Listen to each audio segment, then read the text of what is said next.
Judges 9. Now Abimelech the son of Jerubbaal went to Shechem to his mother's relatives and said to them and to the whole clan of his mother's family, "Say in the ears of all the leaders of Shechem, which is better for you, that all 70 of the sons of Jerubbaal rule over you, or that one rule over you? Remember also that I am your bone and your flesh."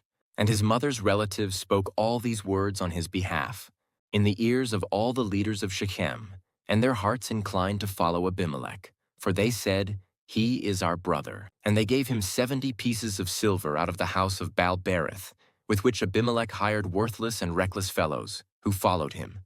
And he went to his father's house at Ophrah, and killed his brothers the sons of Jerubbaal, 70 men, on one stone. But Jotham the youngest son of Jerubbaal was left, for he hid himself. And all the leaders of Shechem came together, and all Beth Millo, and they went and made Abimelech king, by the oak of the pillar at Shechem. When it was told to Jotham, he went and stood on top of Mount Gerizim and cried aloud and said to them, "Listen to me, you leaders of Shechem, that God may listen to you. The trees once went out to anoint a king over them, and they said to the olive tree, 'Reign over us.' But the olive tree said to them, 'Shall I leave my abundance by which gods and men are honored, and go hold sway over the trees?' And the trees said to the fig tree, 'You come and reign over us.' But the fig tree said to them, 'Shall I leave my sweetness and my good fruit, and go hold sway over the trees?'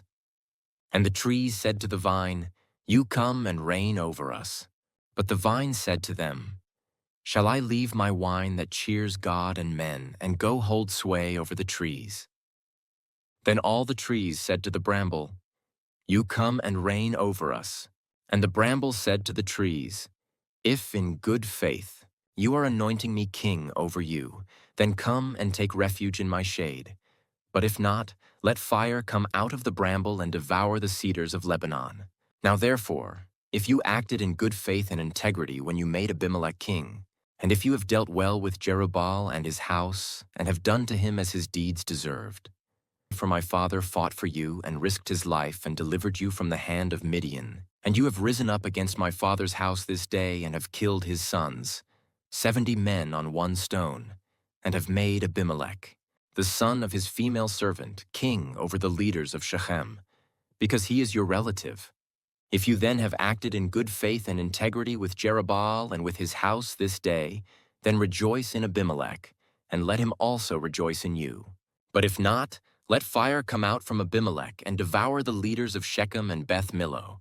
And let fire come out from the leaders of Shechem and from Beth Millo and devour Abimelech." And Jotham ran away and fled and went to Beer and lived there because of Abimelech his brother. Abimelech ruled over Israel 3 years.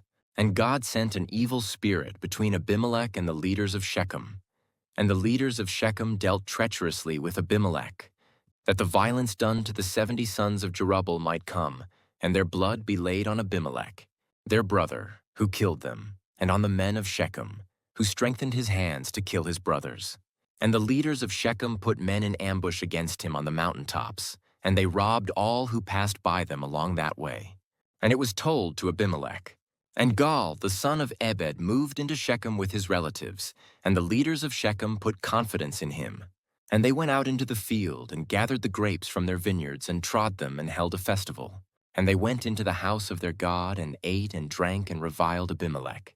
And Gaal, the son of Ebed, said, "Who is Abimelech, and who are we of Shechem, that we should serve him? Is he not the son of Jerubbaal, and is not Zebul his officer? Serve the men of Hamor, the father of Shechem, but why should we serve him? Would that this people were under my hand. Then I would remove Abimelech. I would say to Abimelech, 'Increase your army and come out.'" When Zebul the ruler of the city heard the words of Gaal the son of Ebed, his anger was kindled. And he sent messengers to Abimelech secretly, saying, "Behold, Gaal, the son of Ebed and his relatives have come to Shechem, and they are stirring up the city against you. Now therefore, go by night, you and the people who are with you, and set an ambush in the field. Then in the morning, as soon as the sun is up, rise early and rush upon the city. And when he and the people who are with him come out against you, you may do to them as your hand finds to do. So Abimelech and all the men who were with him rose up by night and set an ambush against Shechem in 4 companies. And Gaal the son of Ebed went out and stood in the entrance of the gate of the city, and Abimelech and the people who were with him rose from the ambush. And when Gaal saw the people, he said to Zebul, "Look, people are coming down from the mountaintops." And Zebul said to him, "You mistake the shadow of the mountains for men." Gaal spoke again and said, "Look, people are coming down from the center of the land, and 1 company is coming from the direction of the diviner's oak." Then Zebul said to him, "Where is your mouth now, you who said, 'Who is Abimelech, that we should serve him?' Are not these the people whom you despised? Go out now and fight with them." And Gaal went out at the head of the leaders of Shechem and fought with Abimelech. And Abimelech chased him, and he fled before him. And many fell wounded, up to the entrance of the gate. And Abimelech lived at Aramah, and Zebul drove out Gaal and his relatives, so that they could not dwell at Shechem. On the following day, the people went out into the field, and Abimelech was told. He took his people and divided them into 3 companies and set an ambush in the fields. And he looked and saw the people coming out of the city. So he rose against them and killed them. Abimelech and the company that was with him rushed forward and stood at the entrance of the gate of the city, while the 2 companies rushed upon all who were in the field and killed them. And Abimelech fought against the city all that day. He captured the city and killed the people who were in it, and he razed the city and sowed it with salt.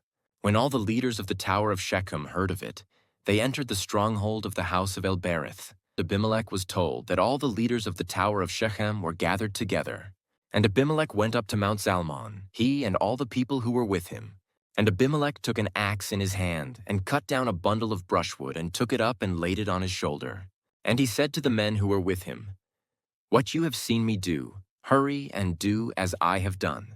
So every one of the people cut down his bundle, and following Abimelech, put it against the stronghold. And they set the stronghold on fire over them, so that all the people of the tower of Shechem also died, about 1,000 men and women.